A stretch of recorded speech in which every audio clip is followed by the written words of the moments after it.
All right. Well, I suppose we should maybe introduce ourselves in the podcast, huh? Absolutely. So I guess I'll start. So obviously, we're both here from the Institute for the Advancement of Group Therapy. Myself and Andrew are the co-founders, and we run a lot of the trainings and provide support to a lot of providers, both large and small, across the country for the work that we do here at the Institute. If you are unfamiliar with the Institute, I encourage you to visit the website, check out grouptherapycertification.com. But we provide a very experiential, hands-on training to help particularly group therapists, clinicians, counselors deliver therapy in a way that is maximizing patient engagement as well as recovery capital building. So both myself and Andrew have extensive experience in behavioral health, in corporate training. We're both Disney certified trainers, as well as the world of education. And so we bring a lot of that into the therapeutic process, and we're not looking just to disseminate information, right? Which is often what happens within that process. We're looking to actually make sure that the patients understand it, they retain it, and they are able to use it, which is the most important thing. So me and Andrew wanted to start this podcast and really help therapists in one of the more challenging areas of their jobs, which is often running group therapy. And so we're going to be looking at evidence-based practice and evidence-based therapeutic approaches. And rather than just talking about the theory, though, which is what happens in a lot of academic settings, we want to give concrete, actionable strategies that you can take after listening to this podcast and being able to implement them, today or tomorrow in your session. So that's really the goal of what we're looking for. We're excited to have you joining us, and we're excited for you to join us on this journey as we share this information and say, okay, well, we're talking about cognitive behavioral therapy today. Well, what can we actually do in session that makes that effective? Because there's often a gap between theory and practice, and we want to try and bridge that gap. And so for myself, Nick Jaworski, so again, I'm a co-founder here for the Institute. I've been in behavioral health for almost a decade now. I do a lot of work with providers across the country, some of the largest providers in the country, as well as people just starting off and small startups, telehealth and in person. So it's been an interesting journey for me. And then way back when, 20 plus years ago, I went through addiction treatment myself. So I have some personal experience going through treatment, which is part of what prompted me to be involved in the behavioral health space and build the Institute and see if we can improve patient outcomes through highly effective group therapy delivery. And just very excited to be here and excited for you guys to join us. So I'll let Andrew introduce himself. Yeah, thank you, Nick. So my name's Andrew. I have my master's in education, and I have certifications through Columbia and Cambridge. I'm a licensed educator, and like Nick, was a former corporate trainer. I've also been through treatment myself, which was a mixed bag. I do tell this story often, but I do have ADHD. And so for me, sitting in groups where the clinician was going round robin made me feel very anxious. It wasn't an environment conducive for growth and learning for me. But I do know that there are people like me that have high processing speeds, that are spontaneous, easily forgetful, in groups all over the country. And they're often sitting next to people who maybe didn't graduate from middle school or even elementary school, people with different cultural backgrounds, different schema or background knowledge. And so really, we founded the Institute to help improve patient outcomes. And one way to do that is with more inclusive delivery, meeting the needs of everyone in that room. And another way is through employing evidence-based practices more effectively. Because let's face it, the term evidence-based is a buzzword in behavioral health, but few people have read the research and are simply not trained in delivering evidence-based practices properly. So we're going to help. And in each episode, we'll explore a new topic and discuss the practical application. So want to get started? Yeah, let's do it. I mean, I think the bottom line here is how do we help patients and how do we help them in their lives better, right? And so how are they able to achieve recovery outside the therapy session, which is something that we all talk about. So today we're taking a look at an article by Dr. Kathleen Carroll. Dr. Kathleen Carroll was heavily involved in the world of SUD and behavioral health. She is an expert on cognitive behavioral therapy. I had the good fortune of meeting with her before she passed away. She unfortunately passed away not too long ago during COVID, not from COVID. It was actually a rare onset of a different disease. but she is phenomenal in the work that she does. So we kind of want to start with this. So Andrew, if you want to kind of bring up the article and walk us through the beginning, and why don't we jump in? Okay. All right. So yeah, so this is from Dr. Kathleen Carroll. She was the director of psychological research in the Division of Addiction and a professor of psychiatry at the Yale School of Medicine. So this article is titled Dissemination of Evidence-Based Practices, How Far We've Come and How Much Further We Have to Go. So this article is not long and it is very reader friendly. So we're just actually going to read through the article, and learn about it and talk about some sticking points or some best practices as we go. So it begins, our first subheading is where we began. When I began my training as the first pre-doctoral fellow in the Division of Substance Abuse at Yale Department of Psychiatry in 1982, the landscape of addiction treatment in the United States was quite meager. Available medications were limited to disulfiram for alcohol, methadone for opiates, with the occasional use of clonidine for detoxification. Naltrexone for opioid dependence was a novel approach used typically only in highly specialized university-affiliated programs. Non-pharmacological approaches were largely of two forms. The first was long inpatient or residential stays, characterized by multiple daily groups and frequently highly confrontational. The second approach was out of a patient counseling rooted in self-help framework, where former drug or alcohol dependent individuals provided group counseling organized around encouraging enduring affiliation with self-help organizations.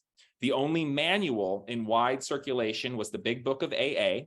The supervision I received on clinical cases was firmly grounded in psychoanalytical or object relations theory. There were very few outcome studies of well-defined behavioral therapists, as the landmark Woody and Rosenville studies, the first randomized trials of manual guided therapists in addictions, would not appear until 1983. Thus, the black box that was addiction treatment could not have been much blacker. I love that intro, and I completely agree, right? You know, being in and out of facilities all the time. So I spend a lot of my time on the road. I'm usually in a different facility every 2 weeks, somewhere across the country. And this is actually still a challenge, right? There's a very big black box around what is effective addiction treatment. And, I'm glad she brought up, obviously, randomized control trials, or RCTs. Those are the gold standard for determining efficacy within treatment.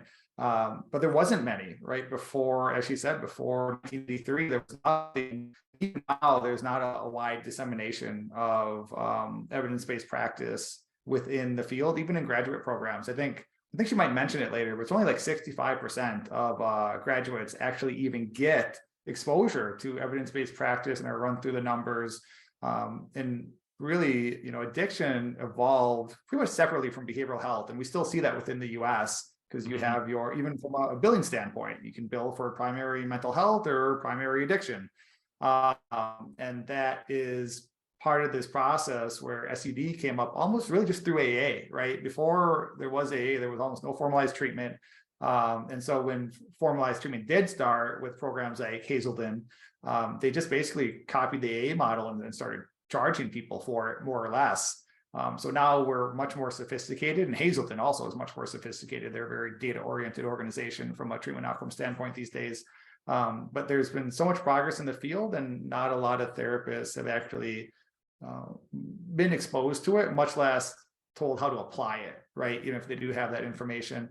And then I love also her mention of patient outcomes, which is very new to the field. Patient outcomes are just starting to be tracked. There is no consistency or standard, really. And so a lot of confusion, a lot of question marks around that. But without patient outcomes, we can't know if what we're doing is more effective, less effective, the same as treatment as usual. And so that's a really important starting point. How far we've come is our next subheading. Okay, so addiction treatment is much changed, largely for the better. There are now a wide range of EBPs. Okay, so this is evidence-based practices. Sometimes the acronym is EBP. In this case, it's EVP. So EVPs available for a broad range of addictions with contingency management, cognitive behavioral, CBT, motivational interviewing, MI, and structured family therapies. The most prominently cited among the meta-analysis, systematic reviews and treatment guidelines. Manuals and training resources for most EBPs are available and easily accessible via the internet. Use of EBPs in larger practices and treatment systems is now a virtual mandate. Most clinicians profess that they routinely implement at least one EBP, so evidence-based practice. In the United States, there have been coordinated, ambitious efforts to train very large numbers of clinicians in EBPs and to implement them across the nation's largest healthcare system, the Veterans Administration. Okay, so she's kind of picking up on what you were talking about, where there's now a greater focus on training. There's a greater focus on outcomes. Yeah, and I mean we'll get to it shortly, I think, right? But that paragraph is very optimistic.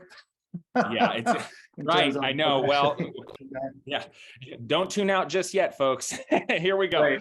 Okay, Right. so there's also been a surge in the availability of approved medications, most notably buprenorphine, naltrexone, and acamprosate. Particularly exciting are the promising new pharmacotherapeutic strategies, vaccines and cognitive enhancing agents, as well as novel mechanisms to promote adherence to medications where non-compliance has been undermined their impact and dissemination.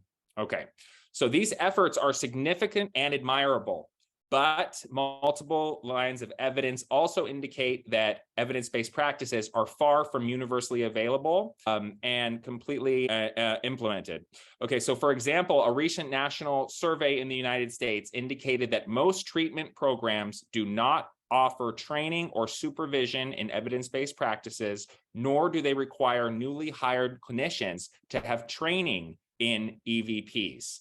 Okay, I think that is very, very interesting. So Nick, can you think of anywhere you've ever worked where a new initiative or tool was rolled out and you received no training on it? You know, back when I was doing corporate, no, right? And but most of the time you definitely get a lot of training on those components. And even in some of the organizations that we run, right, there's expectations that there's 1 to 2 weeks of training before people start. But I think what Kathleen's saying here is that that's not common practice within treatment providers. And we can both speak to that. I mean, I don't think we've been in a single program that had clinical onboarding outside of here's EMR, here's how you do documentation, like the paperwork stuff people get training on, but they don't get training on actual therapeutic delivery. And I think that's what she's referring to here. I found it fascinating, no matter where we go in the country, I mean, whether we are observing at a Medicaid clinic or one that is targeted towards the top 1%, the delivery of group therapy seems to be the same. This round robin, well, she's going to get to it in a second, chat, right? Okay, so this is continuing with the article. In our own work, we evaluated treatment as usual as practiced in 20 sites across the United States in recent Clinical Trials Network, a study of motivational approaches. Prior to implementation of the study, clinicians reported that they made extensive use of evidence-based practices, such as CBT and 12-step facilitation.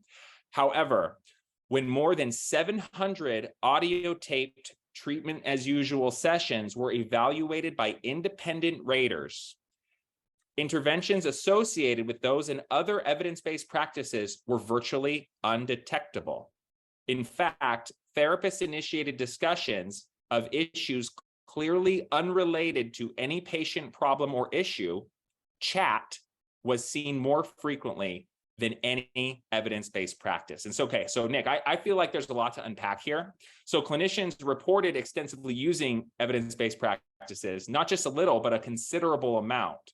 But the independent raters say virtually undetectable. So I think it's safe to assume that they don't know, right? The clinicians weren't being intentionally deceitful. I mean, every time I've been recorded at work, I do additional prep to make sure it's going to be as good as possible. So I'm assuming that they were on their game, right?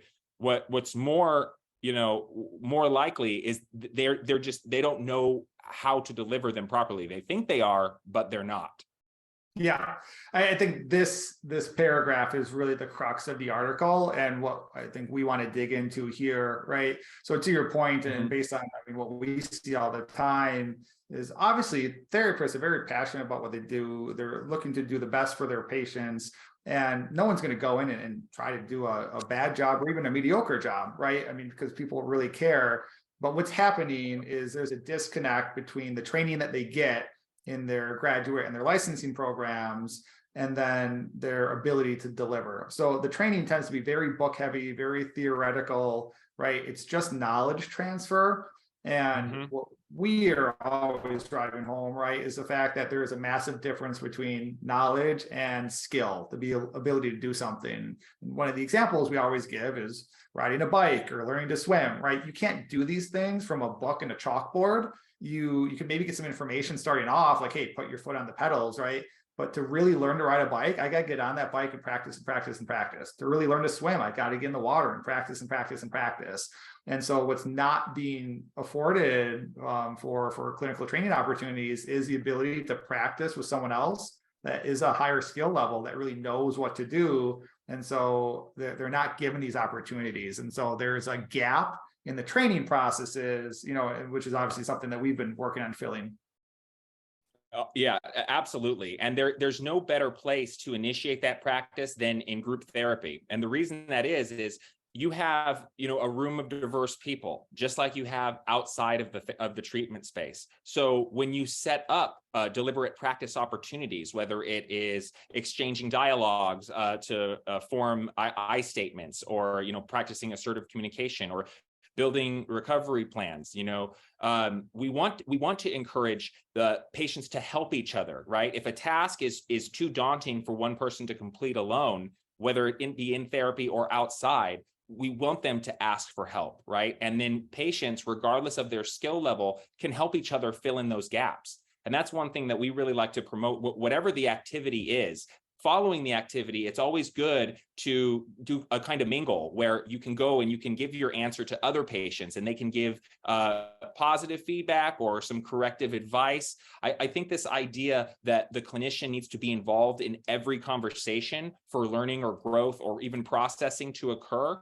is incorrect. I mean, the research shows us that people can learn from each other just as much as they can learn from the expert in the room if the opportunity is set up correctly.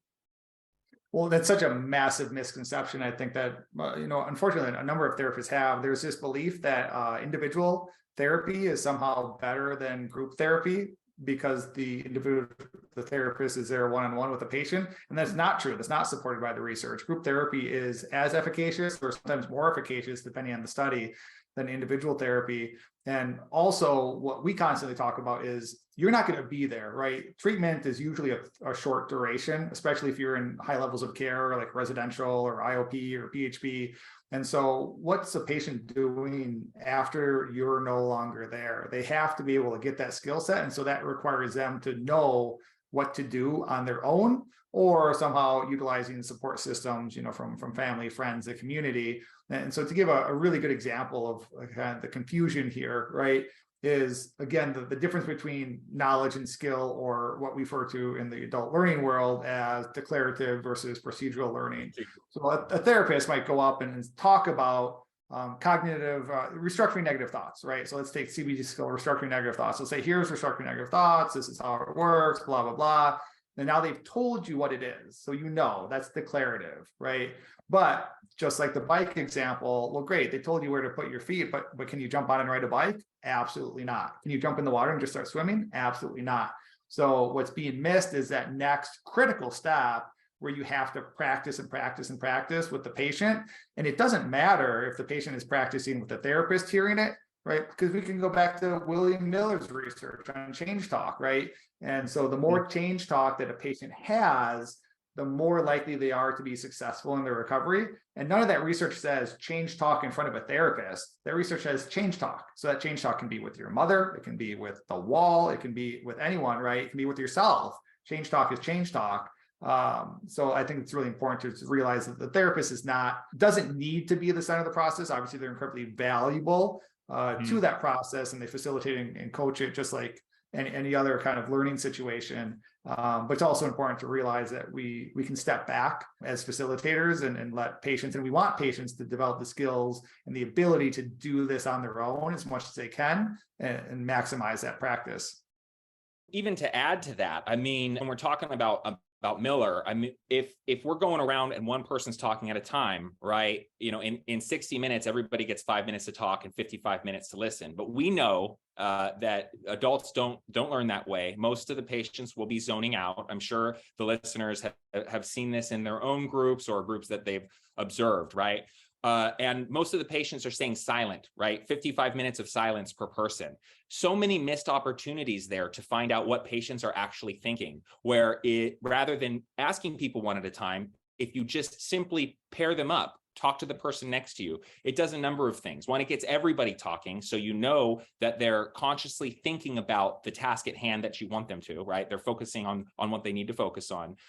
Even the introverts are more likely to share, the people who, they might not want to speak out loud. Maybe they think that their answers will be judged as wrong, or, they don't like the attention on them. Much more likely to share with a partner one-on-one when they know everyone else in the room is preoccupied.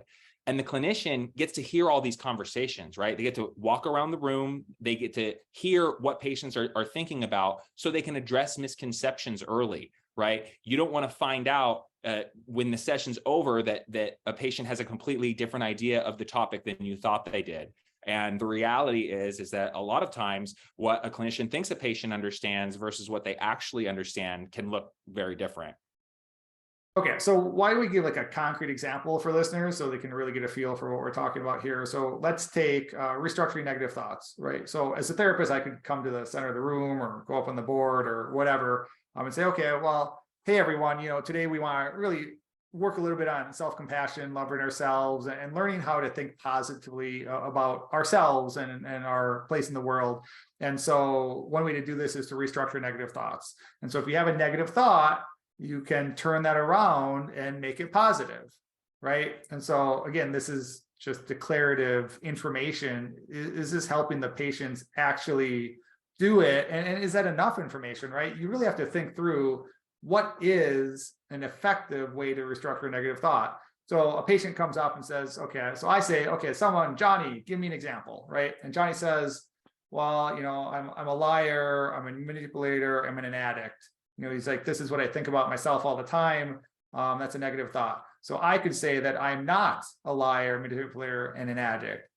And is that what we want with cognitive restructuring? No, right? That's not a good example. Well, we say, okay, well, Johnny, actually, let me backtrack. I apologize. We don't want to use those negative terms, but why don't we use something positive in there?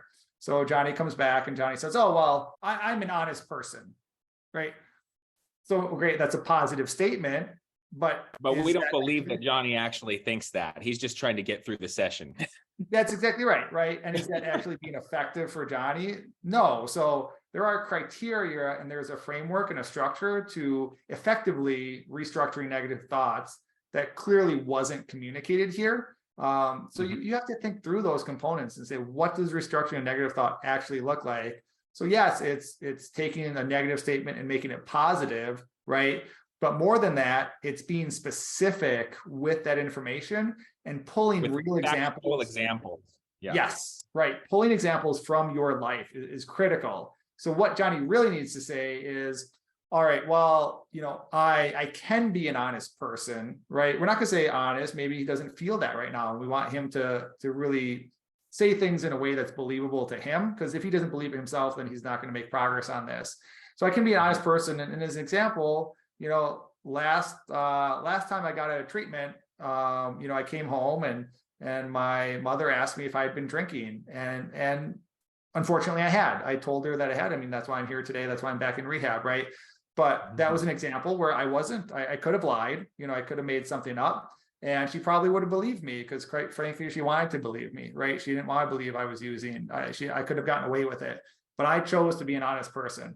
That's a great example of actually restructuring a negative thought and thinking back to real life examples. And I'm sure we'll get this into another podcast, but neurobiologically, what you're doing is you are opening up a consolidated memory, right? And so once you open that up, then you have access to kind of edit your unconscious templates and then reconsolidate them later, which ultimately changes thought patterns, changes behavior. And that's a big part of what you're trying to do with cognitive behavioral therapy. And that's how active restructuring works on a neurobiological level. So that's a great example of what we actually want to see happening in the therapeutic setting.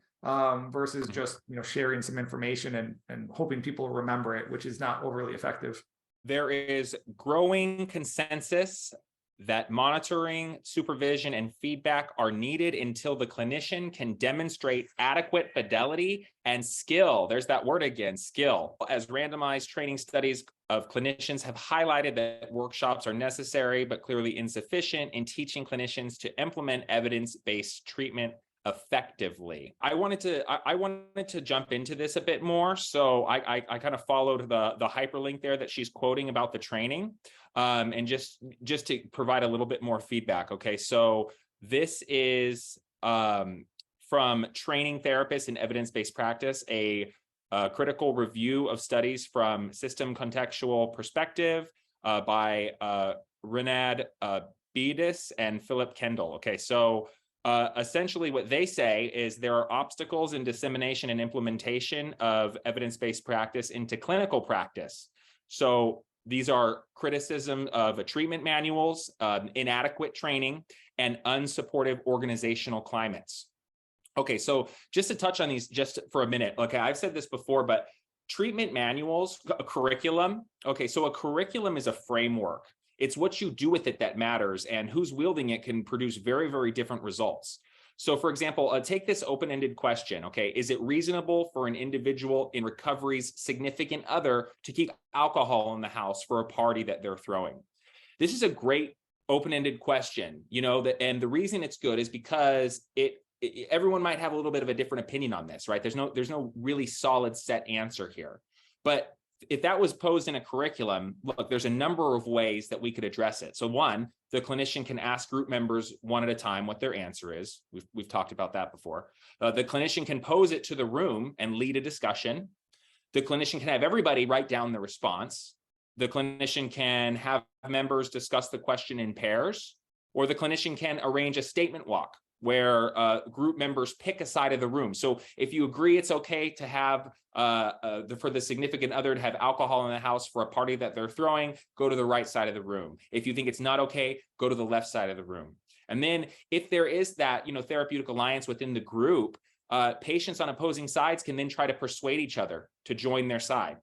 So a number of different ways we can approach this open-ended question, right? And so I listed them in an order of increasing group engagement and patient talk time. So while all 5 approaches do discuss a relevant topic for relapse prevention, the final activity produces the best opportunity for everyone in the room to sharpen their assertive communication skills and to build empathy with other people's point of view while they're still engaging with the topic. Sorry to go off on a tangent there, but when they say things like criticism of manuals, I personally feel that that's really a criticism of training, because there needs to be more training. A manual is an inanimate object. You can't blame the manual, and that's just my opinion. So getting back, so we have manuals, training, and a supportive environment getting in the way of more effective delivery. Again, the manual issue could be solved with the combination of the other two. But I do think the administration piece, the organizational buy-in, is key. I think that is very, very important. The organization as a whole has to believe in evidence-based practice if they really expect all their clinicians to buy in. So it needs to be a company-wide belief. Do you agree with that? Oh yeah, 100%. And I love what you hit on there with it's about the delivery of the curriculum, right? I mean, it doesn't matter if you're going through the motions. It matters how you do it and how effectively you do it. And maybe a really good example with that is just this tendency to cover material. And sometimes you see people doing that, right? But if all we had to do was cover the material, I mean, we could literally give the curriculum to the patients and say, hey, patient, go through this material. That's not effective, right? Because it shows you how important the therapist is, right? In this process.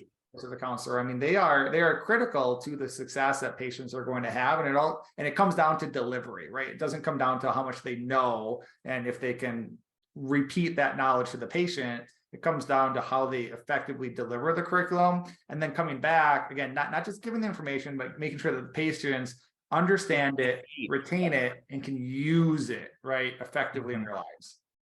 Creating that buy-in from the very beginning, right? It's about explaining why are we here, what is the purpose of what we're doing today, right? If you can get the patients to buy in, the session is going to go much better. Everyone will be more engaged, more involved, and it's better for the clinician too. It's really important. So the buy-in is often something that we see missing, right, from patients. I mean, do a lot of patients want to be in treatment? No, right? They're there because family's pushing them in, the job's pushing them in, court's pushing them in, right? They're not super excited about being there in the first place. And so you need to get buy-in. I mean, that's what motivational interviewing is, right? That's the core of it, is what are the patient's goals? How are you getting them bought into the therapeutic process so you can start to build that alliance, which we all know leads to effective treatment, right? Or effective outcomes, I should say. And it's a very important part. So let me give you an example. I was running a group probably 2 months ago, and I was doing it on I statements, right? I feel blah, blah, blah. Bunch of guys, right? Some of these guys, a lot of ego, and a lot of guys, I mean, they don't care about I statements. To them, it sounds really namby-pamby. Why am I talking about my feelings? I don't want to talk about my feelings, right? This isn't effective for me. And so if as a therapist, you go in there and you just say, hey, today we're doing I statements and this is how you do one. And okay, you guys, give me a couple examples. Okay, great, right? Half the guys in that room are checked out. They're not paying attention. Doesn't matter if they can repeat it back to you. They're going to forget it the next day because they don't really care. And so the way that I went into that session is I said, okay, guys, today we're going to use something called I statements. And so I have a question for you guys. Do you guys have relationships for you that are important in your life? Yes. Almost every single person, right, raises their hand or says yes. I said, well, would you like a way to strengthen those relationships or rebuild maybe damaged relationships that you have? Every single person in the room, yes, that would be great. I said, okay, well, what I'm going to do is I'm going to teach you a tool today. And I want to emphasize that fact. This is a tool. I'm not telling you that you have to use this. I'm not telling you that this is going to change your life tomorrow. Well, I'm giving you a tool that will help you with this goal that you just stated that you have. Does that sound like something that would be valuable to you? Again, everyone said yes, right? And so we went through it. To the races. That's right. That's right. Yeah. We had the buy-in, and probably a good component of that story is I had 2 guys that were completely out of it. And one guy was actively resistant, right? He was aggressive and, made it very clear within the first 5 minutes of the session that he wanted nothing to do with me or that session. He kind of stood up, he was aggressive. He swatted this little ball that I use sometimes in groups, like back at me. And at the end of the session, what I always do is I recap. And I said, okay, well, did you guys get a tool today that was useful to you? And everyone was like, yes, we did. And do you feel confident in using that tool? Now, we've gone through tons of practice and repetition. Are you able to use it, do you think, right? And they're like, oh, yeah, I get it now. And so I ended that session, and actually had both gentlemen come up to me and say that was one of the best sessions they'd ever been a part of, because I was taking over for someone else. It wasn't my usual group or anything that I ran. And they just came up and they say, hey, apologize for how I was in the beginning, under a lot of stress, things are going on. This was one of the best sessions I've ever had. Really appreciate it. And so that buy-in is super effective. I'm seeing the exact same things. Today we're going to be learning about epigenetics, right? And it's just blank stares, people shuffling in their seats or pulling up their sweatpants, but the thing that really gets me is, we always like to, after the sessions are over, I always follow everyone out into the communal area, the smoking area, and just chat or listen to chat or what have you. Normally they're not talking about what happened in group. But if it is an effective session and they were engaged, that's what they're talking about when they get outside. And that's fantastic. To me, that shows engagement, but that also shows excitement for the skills that they're learning, right? If they're going to continue the discussion when they're not forced to anymore, I think that shows a successful session. Well, and Andrew, as we know, what's the first step in learning? Well, conscious attention, right? And you're not going to have that unless you have engagement and motivation. And so by getting buy-in, by actually being very engaging in your delivery, that creates the foundation for learning that you need to move forward. Because without attention, without motivation, you might as well just be talking to the wall.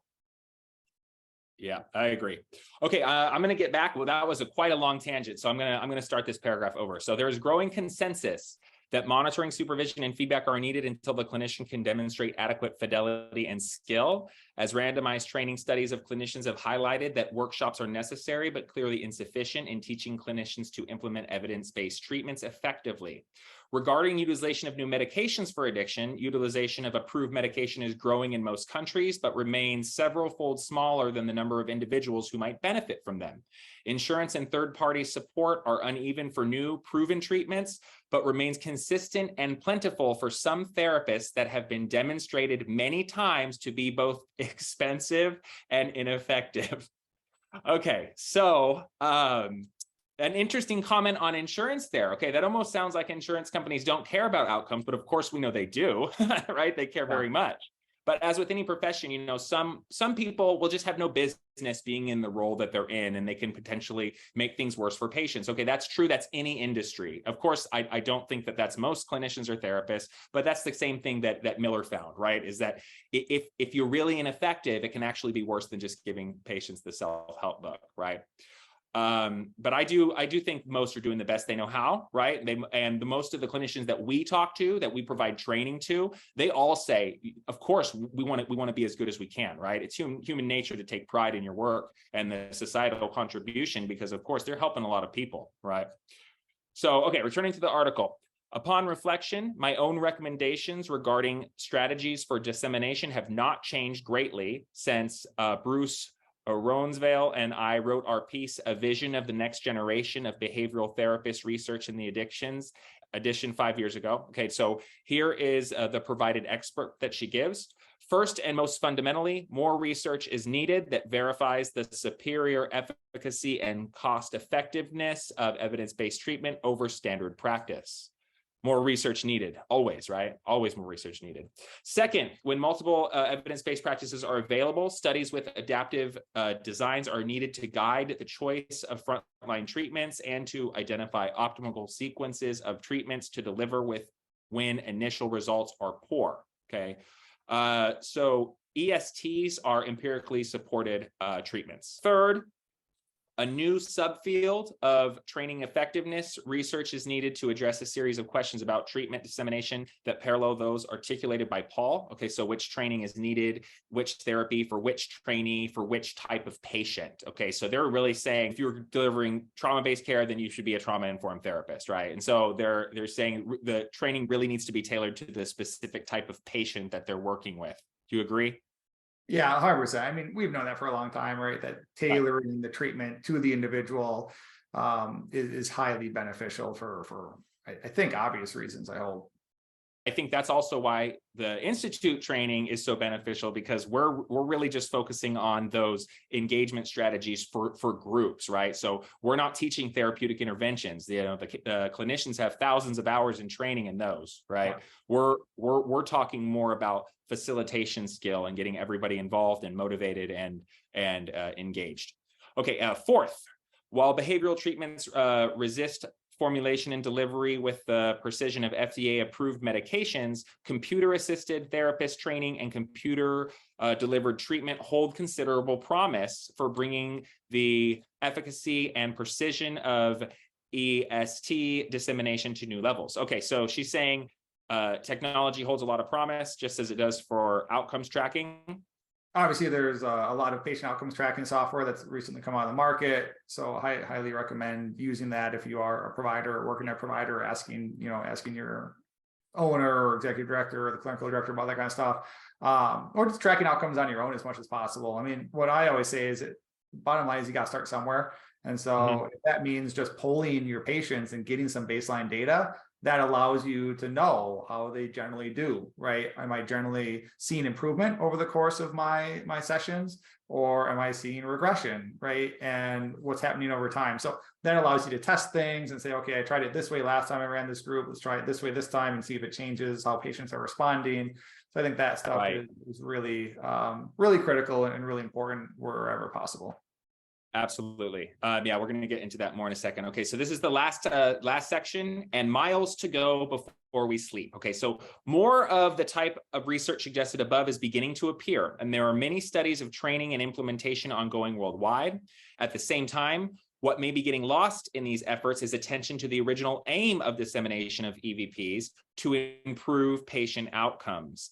In my view, the point of training providers in EBP is not to have them simply go through the motions of using motivational language or teaching coping skills, but to use these techniques and others to produce the most successful outcomes in the largest number of cases possible. What may be needed, both in clinical practice and research, is a radical shift to focus on reliable, clinically significant outcomes and performance indicators. Okay, so performance indicators, KPIs, there needs to be measurement. This is kind of what you said. How else will you know if what you're doing is working? Okay, so at the Institute, like, we always push for measurement within the session, right? So the session objectives, simply for the reason that they allow the clinician to check patient understanding and address misconceptions, providing more tailored support, right? And so, frequently when we're talking about manuals or curriculums, we look at the objectives, right? And from an educational, from a learning standpoint, from an adult learning theory standpoint, usually they're not written very well, right? There's 5 or 6 objectives for a session. A lot of times they use the word like patients will understand. Well, how do you know they'll understand? Are you just going to know? I mean, that's not enough, right? Hope is not a strategy. There needs to be some sort of deliverable that the clinician can observe, right? And so if we're using action words when we're developing objectives, like the patient will demonstrate, or the patient will identify or explain, right? Then we can actually see what they're getting and what they still need help with, so we can tailor that instruction or the guidance, the help to the patient more effectively. Yeah, that's great. And this is something that we get when we're working with counselors and therapists a lot of the time, is we ask, so, well, how do you know that the patients understood XYZ, whatever you were talking about or teaching that day?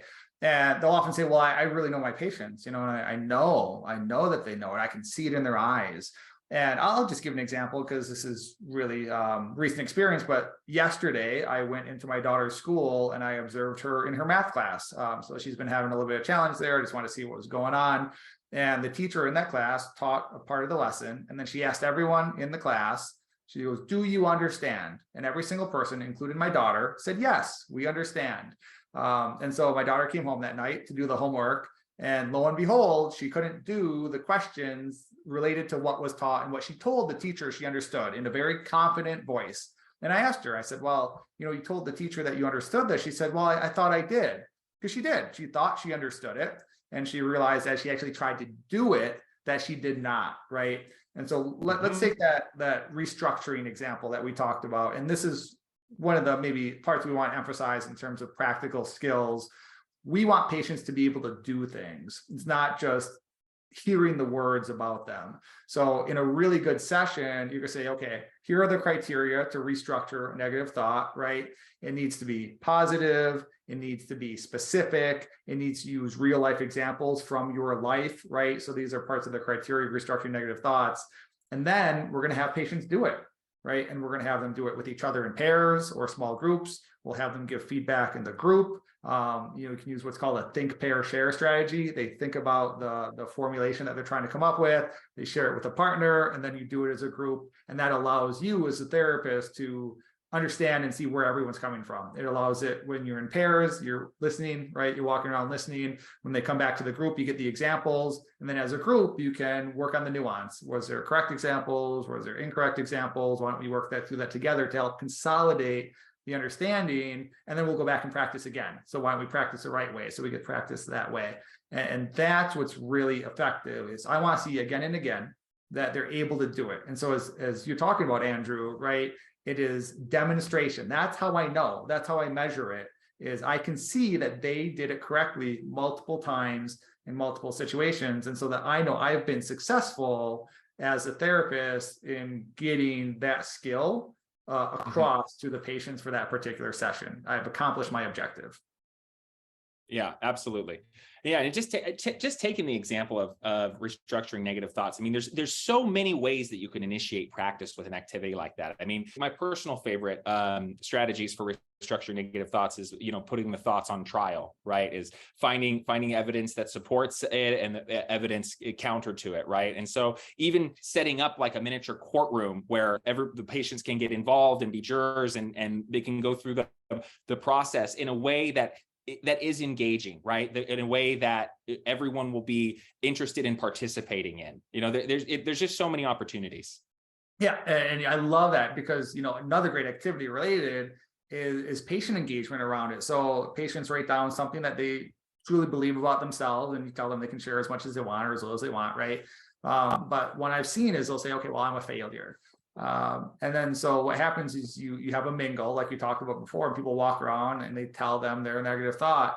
And then the other person counters that negative thought with a real situation about that person. They say, well, you're telling me you're a failure, but yesterday when I was having a hard day, you sat down with me and you listened to me and you allowed me to express some things I was having trouble with. And it made me feel so much better. And I felt better than I have in a long time. And so you're not a failure. You were very successful in helping me get through my difficult situation.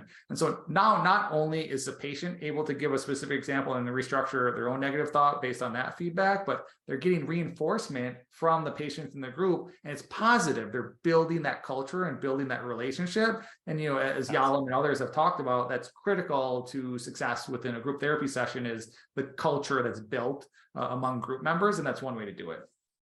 Right. Yeah. Great example. Okay, we're going to finish this up here. So currently, the drug abuse field lacks consensus as to what constitutes clinically meaningful outcomes. That is, clear, quantifiable indicators of successful treatment outcomes. This is a highly complex question and one that has thus far eluded drug addiction. It is clear that retention alone is an imperfect performance indicator, i.e. compliance with ineffective approaches tends to yield disappointing results. Lack of widely accepted benchmarks in the addictions is sharp distinction to emerging standards in most areas of medicine, where, for example, patients contemplating a knee replacement or heart procedure can access aggregate information regarding success rates for various procedures and clinics prior to making a decision. We are far from a system that allows individuals to entering addiction treatment facilities to make informed decisions regarding probable outcomes. Nick, are we making any progress on this front? I mean, we are making a lot of progress. It's a long way to go. And so, kind of going back to our original goal, with these podcasts is giving you guys practical solutions and practical advice. I think this is one of the areas where it's a little bit outside of the individual clinician's control right now, right? Mm-hmm. Programs and providers in mass are moving towards outcomes and the more tools available. But I think what can you do, right? What can the individual counselor or therapist do? And it's what we talked about. It's taking any kind of measurement, but at the very least saying, hey, here's my objective for the day. Here's what I'm trying to accomplish. Can I see that my patients are able to do this consistently by the end of my session? And so if you can see that progress, I think that's the baseline outcome that you want to be holding yourself accountable to. And that allows you to know that the patients are more likely to be successful once they leave the world of therapy. Correct. Yes. Okay, so continuing with Dr. Carroll's article, this endeavor will doubtlessly be extremely complex given the variability in treatment systems throughout the world and the complex multi-problem nature of the addicted population. However challenging, development of consensus performance indicators would likely to spur significant clinical research innovation and novel efforts to improve treatment outcomes. For example, a recent study by McClellan and colleagues on the effects of performance-based contracting on a state drug abuse treatment system indicated that systematic incentives for performance can improve patient outcomes dramatically in a wide variety of clinics. In that study, it was notable that the most successful clinics spontaneously made a number of changes to make treatment more accessible and inviting, and all learned at least one evidence-based practice. So what I'm hearing here is that investing in training to understand and to be able to deliver evidence-based practices will improve patient outcomes. Is that what you took away from that? Oh yeah, I mean, I think that makes sense to anyone that that here is it, right? But the challenge is, as we talked about, it's in implementation, it's in delivery. It's very easy to say something or hear something, but it's much harder to do that thing well. I mean, it's a difference between going out and jogging for your health and going out and running a marathon and going out and being an Olympic runner, right? These are all very different levels of skill for the exact same practice. And so as therapists, we want to be as close to the Olympic athletes as possible, right? Within our roles, I mean, that's a goal. We're not all going to be an Olympic athlete, but the closer we can get, the better. And we definitely want to be better than, just pulling someone off the street who would read the curriculum. It's improving ourselves, it's improving our abilities for our patients. And I think that's what we really want to focus on. And that's why we're trying to share and disseminate some of these ideas, as well as what can you do in practice, so what's important there. And for clinicians that are listening that want to try some of these things, I want to say, don't give up. I mean, facilitation is a skill that it gets better with time. And if there's a huge switch to the normal routine in a group, especially if it's a closed group that is used to a certain way, there might be resistance at first, right? So don't give up. You will see the results. I was teaching for many years before I became an effective teacher. I always thought I was, right? I was like, do my students like me? Were the results okay? Yeah. But I wasn't meeting the needs of everybody in the room. It wasn't until I learned some of these practical facilitation skills that we're talking about that I really saw, I was letting down a large portion of my student population, right? And so when I started implementing these practices, I could see where people were struggling, where individuals were getting stuck, so I could scaffold and I could help them, overcome those hurdles, and then they would progress much, much further as a whole group, right? Rather than just looking at them as individual patients. Yeah, so true. I've been there, same thing. I definitely, especially being young, when I first started teaching and training and being involved with helping people learn, it was like, oh, I'm good at this, I'm great at this, and then I look back now, I was like, man, I didn't know what I was doing in the beginning. So why don't we kind of recap just some of the practical examples that we've talked about here kind of throughout the conversation. So obviously, delivering CBT skills is one example of an evidence-based practice that, Dr. Carroll referred to. But so our emphasis here is it's not just on explaining that and sharing that information with patients so they know what it is or what it looks like. It's not them, giving you one example and saying, hey, that's good. What you want to do to be really effective is maximize practice. And so if they're doing restructuring negative thoughts or I statements or incremental goal setting or whatever your CBT objective is for that day, you want them to maximize that skill set. So just like learn to swim, it starts to become automatic. So when they go out into the real world, they're not stopping and thinking about their skill sets, right? When they're in a trigger situation or when they're in a stressful situation, their body and their mind defaults to it, just like you would if you jumped in the water and had to swim. So we want to see that practice that can happen through pair work, that can happen through small group work, group discussions, mingles. Well, how can you get them to use it over and over again and then correctly, right? So your role as a therapist is to facilitate and make sure that you're hearing them use it correctly. So you've explained it correctly in the beginning. If not, and they're making a lot of mistakes, bring everyone back, re-explain it, then have them practice again until most of the people in the room are practicing it correctly and they've done it multiple times. So I think that's one thing for people to look at. The buy-in that we talked about, that's obviously part of motivational interviewing, right? Are we bringing the clients or the patient's goals to the fore so that they are motivated to engage with us in the therapeutic process? And so that's how we talk to patients and ask them questions. It's like, do you see why this is important? Do you see how this can be useful to you? What do you want to be successful with on the outside? Oh, these relationships that you have? Well, let me give you a tool today that's going to help you with that. Or we talked about restructuring negative thoughts. Are you, do you have thoughts about yourself that you particularly don't like? Yeah, I do. Okay, well, great. Today I'm going to give you a tool to help with that. Do you think that would be useful? Well, yeah, that'd be great. Great. Now I've got buy-in, right? And it only took me 5 seconds to get that buy-in. Obviously, sometimes it takes longer, but right. So I think those points are important. We talked about the change talk and, William Miller's research on that. And so what's a practical way to do that within the therapy session? Reduce your talking time, right? The less you're talking, the better in a lot of situations. And the more they're talking, that's positive change talk, right? If it's sustained change talk, which is the opposite of what we want, then you can interject and you can maybe look at that differently or encourage other examples from the group. But if you're seeing positive change talk, then you want to try and step back and let that change talk continue to happen, so it's reinforced, and the neural pathways start to crystallize basically along a more positive path. So I think those are all just really concrete examples that we kind of went through and maybe didn't exactly draw attention to. So those are takeaways that you should be able to use, today or tomorrow after you listen to this podcast. And then I think one last thing that I would add, we didn't really touch on, but we talked about the value of training. So go to trainings, right? Trainings are highly valuable. You can learn a lot from them, but then how do you really make it effective? And as Kathleen talked about, you have to have reinforcement and feedback and support. And so some programs provide a lot of that and some don't. So what do you do if you have a program that's not necessarily providing it?